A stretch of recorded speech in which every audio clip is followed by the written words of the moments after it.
You are listening to You Can Take My Heart and Hold It Together by 36 Save Files, Part 1 of the You Can Take My Heart series.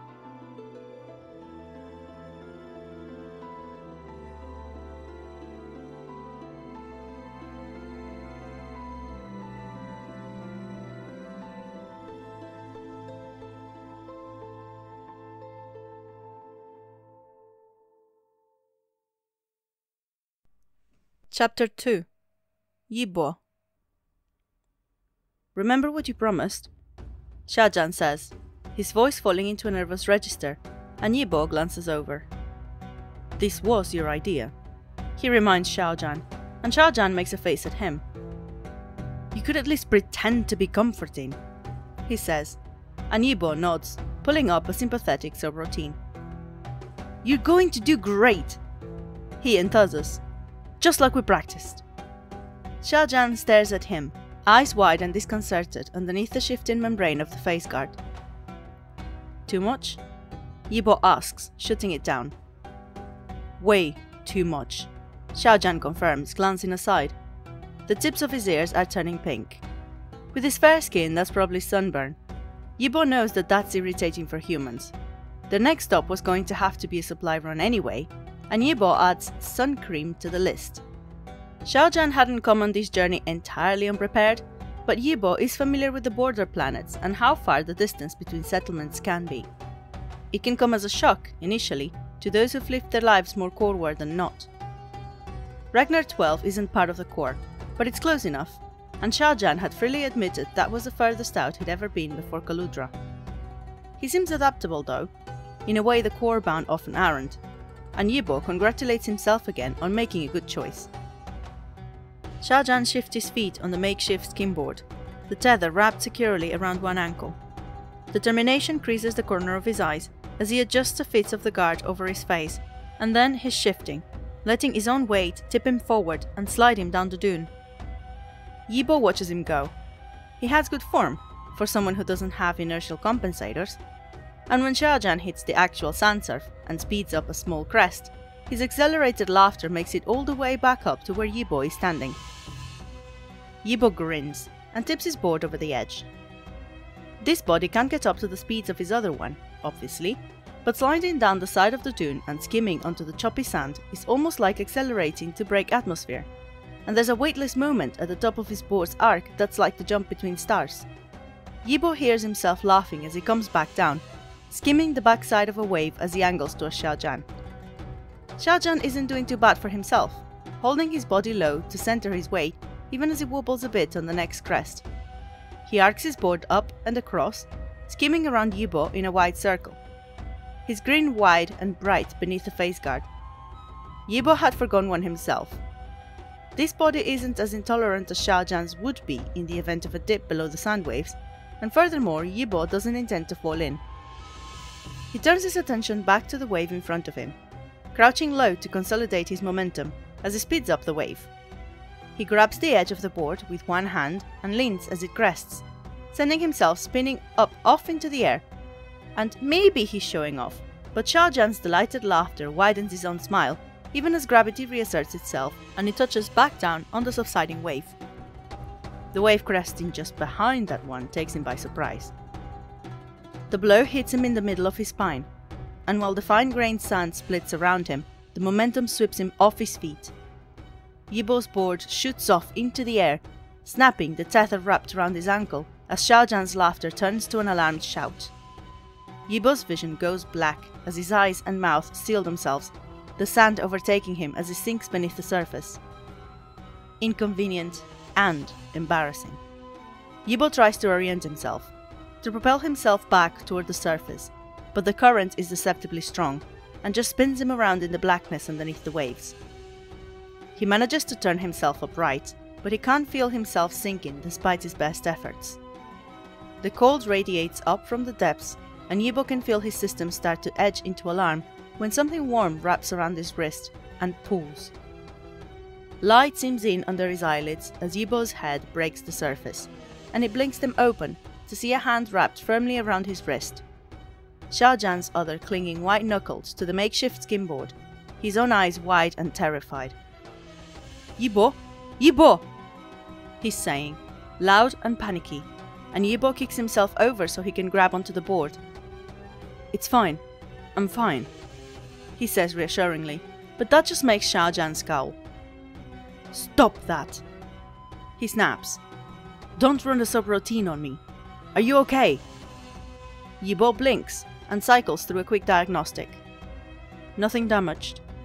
That was quick thinking, he offers, and this time the lines in Xiaojian's face ease a bit. Let's get back, he says, looking away, and Yibo follows his lead, holding onto the board and kicking to propel themselves back to shore. Xiaojian seems to have recovered himself somewhat by the time they reach the demarcation between the sand sea and the more solid dunes, although his hands have gone even paler than normal when he reaches for the ledge, and his whole body is shaking as he holds himself out. He turns, falling on his back as Yibo pulls himself up out of the silica sands, and Yibo can see the bluish tinge to his lips. You're cold, Yibo says. A quick scan confirms that Xiaojian's core temperature reads lower than it should. Xiaojian laughs a little even as he hugs himself with trembling arms. Aren't you? He says, lifting his head, and then huffs as he lets it drop back to the ground. Of course you're not. Xiaojian clenches his jaw on suddenly clattering teeth. Sorry you have to put up with this fragile human body. Why am I so cold? It was baking out here before we went in. Adrenaline crash, Yibo says, and I told you silica was a good thermal conductor. Xiaojian just shivers again. He's not warming up as fast as Yibo would like, even under the heat of the sun. They need to get back. Come on, Yibo says, sliding an arm under Xiaojian's shoulders and shifting to stand. Xiaojian makes a faint protesting noise, but he leans heavily on Yibo as they make it upright.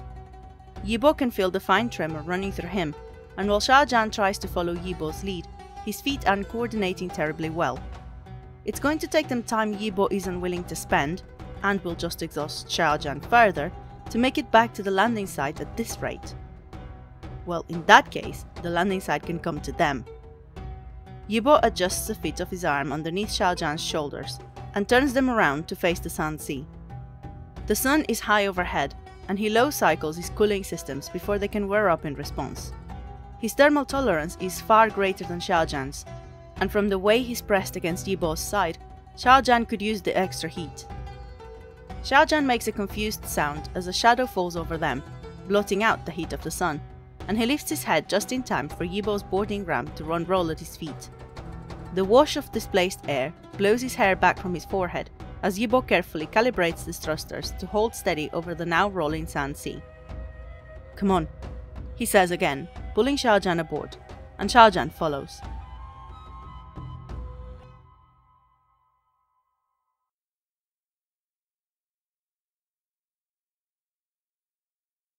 The silica sand leaves no residue, but the absence of warmth from its depth clings, and Yibo turns up the environmental controls as he half leads, half drags Xiaojian towards the small passenger cabin.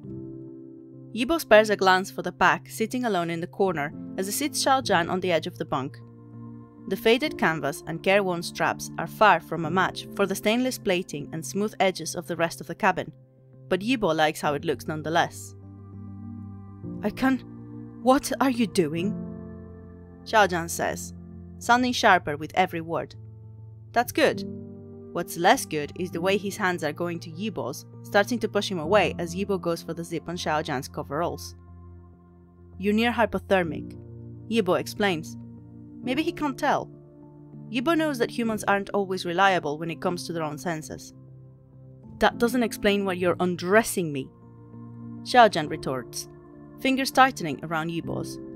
The pulse Yibo can read off of them is healthy and steady, and Yibo lets his own fingers relax. If you'd like, I could shove you into the refresher unit with your clothes on, Yibo offers, but he drops his hands. I'm fine, Xiaojian insists, and he must be getting there, because a flush is trying to rise in his cheeks. If you don't want the hot shower, there's always skin-to-skin contact, very effective at thermal transfer. The flush that's trying to manifest on Xiaojian's face darkens, and Yibo congratulates himself on improving Xiaojian's circulation. Get out, get out! Xiaojan growls, attempting to shoo him away, but there's no malice in it that Yibo can detect. He steps back, not quite understanding the reluctance in his feet. Xiaojan's lips have lost their bluish tinge, his oxygen levels returning to normal. A hot shower will still be good for him, but surely Xiaojan can manage that much on his own. It must be that Yibo hasn't had a pilot before. Passengers certainly, but they had been company owned as much as Yibo. He hadn't needed or cared to look after them. But then again, none of them had ever pulled Yibo out of a sand sea undercurrent. "Why did you come after me?" he asks. "You knew it was cold, and you're not built for cold." Xiaojan blinks, hands pausing with a zip in the hollow of his throat. "I didn't know if you could swim?" he says slowly, like he doesn't fully understand the question. "And you weren't coming back up?" Yibo shrugs. "I can. And if that didn't work, I would have sunk to the bottom and walked back up." "You don't know how deep it was?" Xiaojan challenges. 1,233 meters. Yibo shoots back, but Xiaojan's brows draw down in a scowl. "Over 1,000 meters! What if something attacked you down there?" He sounds more upset the more information Yibo gives him, which is not Yibo's usual relationship with information. It would have to be very strong and very hungry. This does not appear to please Xiaojan either, his mouth flattening into an angry line. "And very stubborn, I guess," Xiaojan mutters, leaning forward to undo his boots. The first comes off with a small shower of silica sand, and Xiaojan's face shifts into guilty lines. "Oh, I'll clean that up." "No need," Yibo says, calling the cleaner bot from his recessed dock. The little machine sips over and suctions up the loose sand, then circles Xiaojan's other boot as if its limited sentience can detect that more sand awaits it. Xiaojan looks down at it, then back up at Yibo with a wry smile. "You've really got an answer for everything, huh?" he says, but it doesn't sound like he's going to argue anymore, which is good, Yibo supposes, even if it's not sure what they were arguing about. "Not everything," he says, thinking about the cracked and empty casing where his purpose used to sit. He hadn't intended to ever show anyone that, and it's different for humans, Yibo knows, but Xiaojan had seemed like he might understand. He'd understood enough to stop pushing when Yibo had deflected, at the very least, and that's what prompts Yibo to say the next part. "Thank you," he says. He's never thanked someone and meant it before.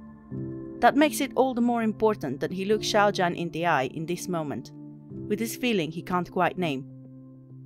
"Thank you," he says again when Xiaojan's eyes meet his. "For pulling me out, even if it wasn't necessary," he adds, and Xiaojan rolls his eyes, even as his mouth turns up. "You're welcome," he says, guilelessly sincere and easy as breathing. It probably is for him, that simple connection between action and emotion. Yibo hadn't been built to feel envy, but he suspects that this might be what it feels like.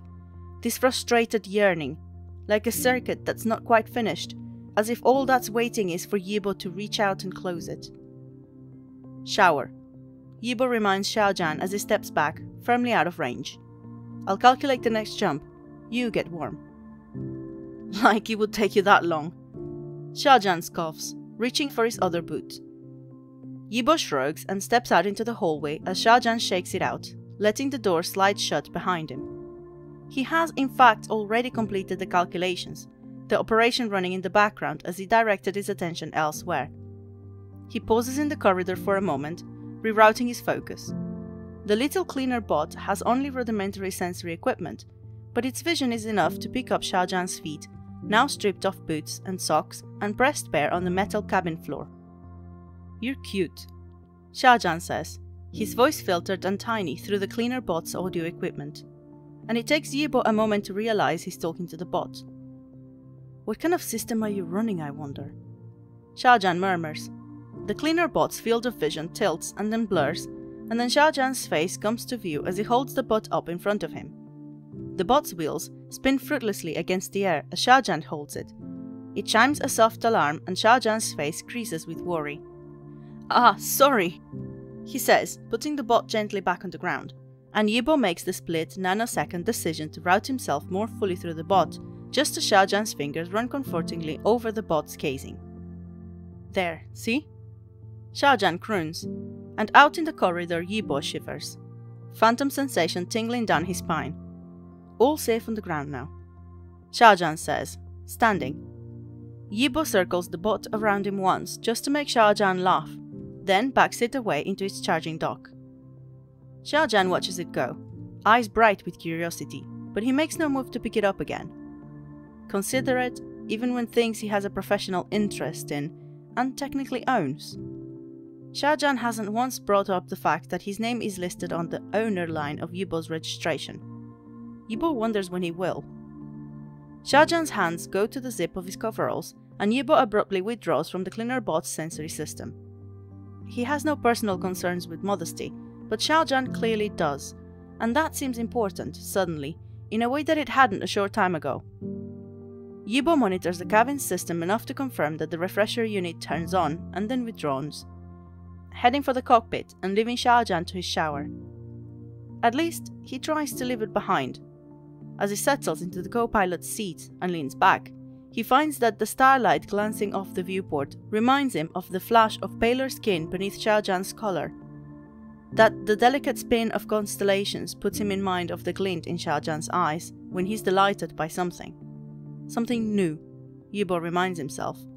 That's what Xiaojan's here for in the first place. Well, new places are Yibo's specialty, in a manner of speaking. That should work out fine.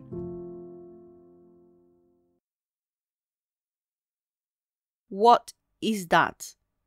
Xiaojan says, in a tone that indicates he knows exactly what Yibo is strapping to his thigh. Did you get sun-blighted on Jangwara? Yibo asks solicitously, tightening the strap until the rig lays snug against his pants. I didn't realize your eyesight was that bad. Shut up, tell me why you're carrying a pulsar. Xiaojan says, contradicting himself. You weren't carrying one before, were you? He finishes doubtfully. Yibo makes sure the pulsar is snug in its holster before looking up. Cheso's a bit rougher than Kaludra, he says instead of answering, and more populated than Jangwara. Just a precaution, that's all. Sure, Xiaojan says. The real question, Yibo says, standing.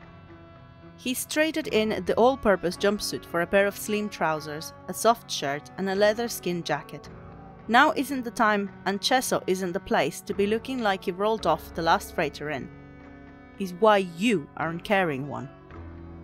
I don't need one? Xiaojan says cautiously. He seems to be having trouble keeping his eyes on Yibo's face. Do I? Yibo adds pulsar to his list of supplies they need to pick up. Come on, he says, heading towards the rear hatch. Xiaojan follows slowly. You like the market, I think. Cheso is on a well enough known route that the market should have everything they need. Indeed, Xiaojan seems to want to stop at every stall, eyes shining as he inspects bolts of cloth and machined engine parts and children's toys with equal interest. Yibo lets him take the lead, lingering nearby as Xiaojan makes easy conversation with merchants and sellers of all stripes. Xiaojan doesn't buy anything for himself though, and he blinks in surprise when Yibo hands him the bill for their first procurement purchase. Xiaojan peers at the hand reader with its itemized total. Wait, why am I paying? Yibo shrugs. I'm not carrying any money, and you're good for it. Xiaojan opens his mouth, and then his gaze goes to Yibo's wrist, bare of the ubiquitous wrist reader. They're less common this far rimward, enough so that not wearing one is a mild eccentricity rather than a red flag. Yibo does in fact have a chip embedded in his wrist, linked to several accounts, but he has no doubt they're flagged to the core and back, and his self-preservation routines are still intact. As Xiaojan lifts his gaze, Yibo wonders how much he'd managed to piece together already, and how much Yibo can get away with not explaining, especially under the nakedly interested gaze of the shop's proprietor. Xiaojan looks like he might argue some more, but then his mouth pulls up in a half smile, and he shakes his head, waving his wristband over the reader. It gives a soft beep, and the proprietor takes the cleared hand reader back with a disappointed look, as if it'd been cheated out of a show. They don't actually need that much, The medical supplies and foodstuffs can use restocking now that Yibo has a passenger, now that Yibo has a pilot, Yibo reminds himself smugly, and Yibo ensures that they pick up an extra pulsar over Xiaojian's feeble protests. Xiaojian's pack and Yibo's sling bag slowly fill with purchases, and when they reach the end of his list, Yibo is content to hang a few steps behind Xiaojian as he explores the rest of the market. A brief gust of air and deep-pitched hum of a low-flying craft snap Yibo's gaze up to the sky. But it's just a skimmer, nothing that could even reach the nearest planet. Yibo tells himself to relax and lowers his gaze to find Xiaojian watching him. "Everything okay?" Xiaojian asks, and Yibo forces himself to nod. "Where do you want to go next?" he asks, changing the subject, and Xiaojian raises his eyebrows, but allows it. "I don't know," he says, falling in step with Yibo. "Any suggestions?" "Possibly. The advantage of having mapped all of the well-traveled rim routes," Yibo thinks as they stroll through the market, "is that it makes the less-traveled ones easier to find. They're there, if you know where to look, if you know how to look. Departure manifestos that don't match arrivals at the next nearest settlement, produce in the markets out of the local season, non-native textiles on the more well-off merchants." Yibo knows the signs, and as they've circled the way through the open-air market, Yibo has grown more and more convinced that Cheso has established trade with the new settlement. Xiaojian would probably like to see a new settlement. Yibo thinks that he would find it an adventurous, optimistic place. It would be someplace new, certainly.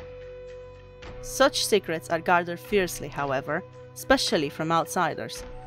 Yibo knows this, just as he knows that asking directly rarely yields results. The conversation has to be approached more delicately. "Perhaps," Yibo says, gesturing for Xiaojian to follow him as he leads towards a small liquor shop 3 stalls down. "Let me do the talking." "It's beautiful," Yibo says 10 minutes later, holding up the glass and letting the afternoon sunlight shine through the ruby liquid. He lowers the glass and swirls it under his nose, letting the fumes from the contents waft up into his olfactory sensors. "Do I detect Kilia berries? And a note of Taron?" he decides. The spirit's proprietor beams at him, the lines around her eyes crinkling. "What a discerning palette!" she says approvingly. "And you, young sir?" she asks, turning to Xiaojian. Xiaojian blinks, but he looks gamely down into his glass as he swirls the sample she's poured him, and then lifts it to his nose. "Smells like alcohol?" he says, and the proprietor's smile goes a little more fixed.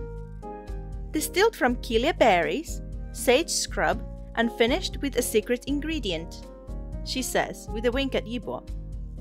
"The smoothest drink you'll find this side of the core, and that's a promise." "I'll drink to that," Yibo says with a half smile, and holds his sampling glass out halfway between her and Xiaojian. "Sure you won't join us?" "Oh, a seller should never sample the products," she says, but she doesn't sound incredibly convinced, and Yibo deepens his smile. He leans on one elbow, drink held loosely between 2 fingers, and calls up a persuasion subroutine. "Then how do you know it's any good?" he asks. "Call it market research. We won't tell, will we?" He glances at Xiaojian, who's watching Yibo with an uncertain tilt to his smile. "Oh no, of course not," Xiaojian says, shaking himself. He lifts his own glass up and holds it out next to Yibo's, his grin sliding into something genuine and blinding. "Cheers!" The shopkeeper wavers for a moment more, and Yibo is considering pulling out a pout when she shrugs. "Oh, what the hell? You two have been my only customers all day," she says, and pulls a 3rd glass from under the counter. She fills it with a generous splash of liquor and raises the glass, clinking it against Yibo's and Xiaojian's. "Cheers!" she says suddenly. "May the stars never lead you astray." "They haven't so far," Yibo agrees, lifting his glass to his lips as Xiaojian and the shopkeeper follow suit. Yibo lets a few drops roll off the edge of the glass into his tongue as he analyzes the composition. Kilia berries, yes, and sage scrub, but there's nothing there that matches the chemical composition of either dried or fresh taron. More alkaline than the soil around here would suggest as well. The proprietor knocks her drink back in one gesture, and Xiaojan follows suit, head tipping back and exposing the long line of his throat as he swallows. The shopkeeper's gaze lingers appreciatively. Yibo downs the rest of his sample and sets his glass on the bar with a thump, mouth tingling as his body neutralizes the liquor. See? The proprietor folds her forearm on the bar, leaning forward. Best drink you've had since… Where did you say you were from? Nabian. Yibo lies easily. Most recently, anyway. The shopkeeper snorts. They still drink that moss swill? Good thing you came here, she says, turning her gaze back to Xiaojan. Better than moss, am I right? It's good, Xiaojan says, sounding surprised. He eyes his glass as if it will suddenly refill itself, and then puts it down gently. Very good. He licks his lips, and Yibo makes a decision. We'll take 2, and the name of your supplier. Yibo says, might as well try the easy way. The shopkeeper laughs. The bottles I'll sell you, the supplier stays with me. Yibo shrugs good-naturedly. Worth a shot. She reaches over and pats his hand. Better luck next time, kiddo, she says, turning and pulling 2 bottles off the shelf. That'll be 30 credits. Yibo nudges Xiaojan's foot with his own. You heard the lady. Xiaojan huffs and rolls his eyes, but he extends his wrist over the reader and his band beeps with the deduction. The proprietor hands over the bottles, mouth pulling into a barely concealed smirk as Yibo reaches for them. Enjoy, she says as Yibo tucks them into his sling bag. And come back when you run out, you hear? Heard. Yibo gives her an easy grin and a salute, and when he turns there's a doubtful considering cast to Xiaojan's brow. Ready? Yibo asks, and Xiaojan nods, face easing back into amiable lines. He falls in step with Yibo as they leave the shop, and it takes him a whole 4 paces back into the rustle of the market to start asking questions. Was that a subroutine too? Xiaojan asks, and Yibo blinks, because that's not what he expected Xiaojan to lead with. Yes? Xiaojan doesn't say anything, just nods encouragingly, so Yibo elaborates. Persuasion with a flirtation modifier. Is she your type? There's a teasing edge to Xiaojan's smile, and Yibo raises his nose, refusing to dignify that with an answer. Alright. Xiaojan grins and elbows him gently. Why then? All that work and you couldn't even swing a discount. Yibo elbows him back. The alcohol isn't for me. Chess has established a new trade route. Even if she wouldn't tell me where, I'd bet my aft thruster that the secret ingredient will. Don't bet your thrusters, we need those. Xiaojan quips, but his face is impressed and Yibo allows himself a small smug grin. You got all that from one flirty conversation? Partly. Yibo shrugs. It's best to leave people with a favorable impression. Yeah, you left a real favorable impression for us on Kaludra, Xiaojan says dryly, and Yibo waves a dismissive hand, stooping as they pass beneath a low-hanging advertisement. Kaludra can get fucked, Yibo says, grinning at the way that makes Xiaojan laugh.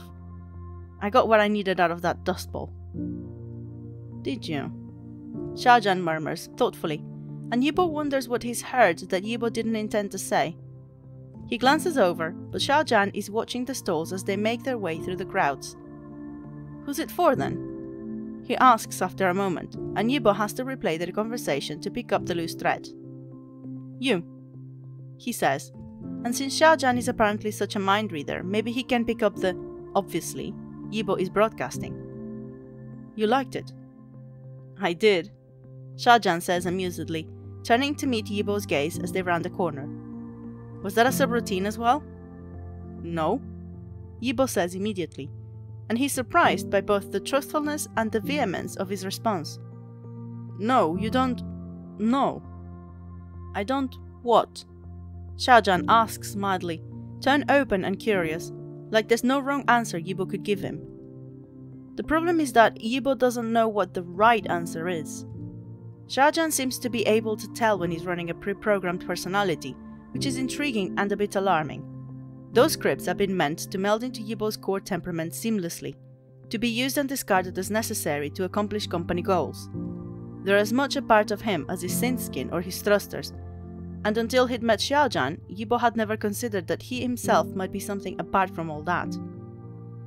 Yibo? Xiaojan nudges his arm gently with an elbow. Yibo, you've stopped breathing, he says quietly, and Yibo deliberately pulls in a breath, looking around. They've circled halfway around the market, and if Yibo looks over, he can see the liquor shop through the rows of market stalls. There's a plain-dressed customer inside, talking to the shopkeeper. Business must be picking up.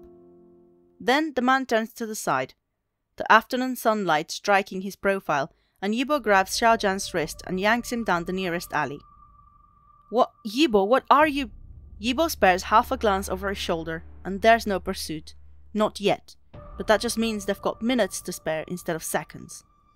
We've got to go, right now, he adds, as if there's any way to interpret being dragged away from the noise and bustle of the market. What did you see? Xiaojan asks, breathless, and Yibo can feel the pulse underneath his fingers start to pick up. Yibo dodges around a corner, pulling Xiaojan with him and slapping a hand over Xiaojan's mouth when he opens it again. Xiaojan jerks in surprise, and Yibo steps in close, pressing him back against the corrugated metal of the warehouse they've taken refuge behind. He peers around the corner, but there's no break in the flow of traffic through the market, no shadow slipping after them, no even footsteps following down the alley. Just Xiaojan's heartbeat pounding against Yibo's chest, his lips warm against Yibo's palm, his pulse racing where Yibo's fingers are still tight around his wrist. Nothing. Nothing, nothing, nothing. But Yibo knows what he saw. Xiaojan makes a muffled noise, and Yibo's gaze slides back over. Xiaojan's eyes are wide, his breath coming short in his chest, but his arms are motionless at his sides, his wrist unmoving in Yibo's grip.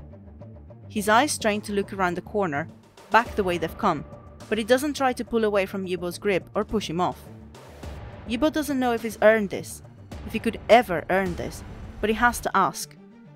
I need you to trust me, he says quietly. There's danger here, but if we stop moving, I need you to trust me. He finishes, a little desperately, and that isn't a subroutine, that's all him, whoever that is. Xiaojan's brow draws down, and Yibo feels a sinking sensation somewhere deep in his gut that has nothing to do with his inertial compensators. Xiaojan's free hand comes up to pull Yibo's hand away from his face, and Yibo lets him. Every second they spend here is a second too long, but if he's misjudged Xiaojan this badly... Yibo, Xiaojan says quietly, I trust you. I wouldn't be here if I didn't. That's...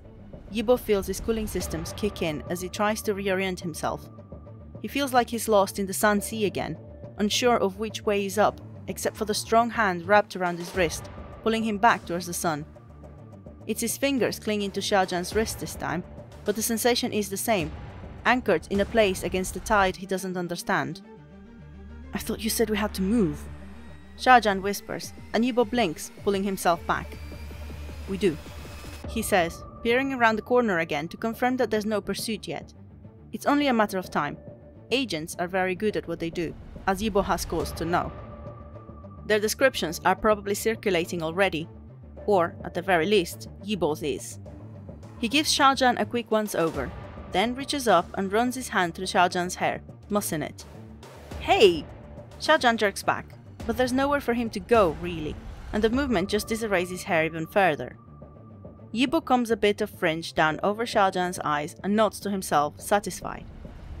It's just until we're back out of Admo, Yibo says, stepping back. He spins through several options and settles on a soft indigo. He closes his eyes for a moment's concentration, and then Xiaojan gasps softly. Yibo opens his eyes, grinning. Neat trick, huh? Xiaojan nods, eyes wide, and he bites his lip. A small breeze kicks down the alley, blowing strands of now blue hair into Yibo's face, and he reaches into a pocket for a tie, pulling his hair back toward the nape of his neck. He'll miss the length, but hopefully Xiaojan will cut it for him when they're back in the safety between stars. I didn't know you could do that, Xiaojan says as he leans forward, eyes wide and fascinated. Yibo can't help but preen a little at the attention, and at the way Xiaojan falls in step, as Yibo starts further down the alley, away from the market. He sets a purposeful but unremarkable pace. At this point, running will only attract attention, and the less of that they draw, the better. There's a lot you don't know, Yibo admits, feeling the weight of it somewhere high in his chest. The prohibition against speaking about the company is gone, ripped out along with his purpose, but he still feels the ghost commandment running through his circuits, making it difficult to voice. I'm a good listener, is all Xiaojian says, bumping Yibo's shoulder as they emerge onto one of the busier thoroughfares. Yibo draws in a breath, just so he can let it out. Let's get out of here first, yeah? I want to put some space between us and this planet. Before Xiaojian can answer, a low humming fills the sky, and Yibo glances up. Low flying skimmers hadn't been that frequent the last time he'd been here, but maybe air traffic patterns have changed. The breath he doesn't need stills in his chest as a carbon-plated drone turns a corner, sweeping the market stalls and shoppers below with a low-grade scan. A few customers look up in annoyance as the faint red beam sweeps over them, but no one shouts an alarm or even looks too long at it, ignoring the drone's omnipresent buzz in a way that tells Yibo this is not the first or even the fifth time they've seen one. There hadn't been any the last time he had been here, which is part of the reason Chesso had been on his list of potential destinations at all. Things have definitely changed. Another low humming sounds behind him, and Yibo turns to see another drone making its way up the alley. What they lack in intelligence, they make up in tenacity. They're too dumb to trick and too close to avoid, and there are precious few seconds before they'll reach where Yibo and Xiaojian are standing. Yibo's hand goes to the pulsar strapped to his leg.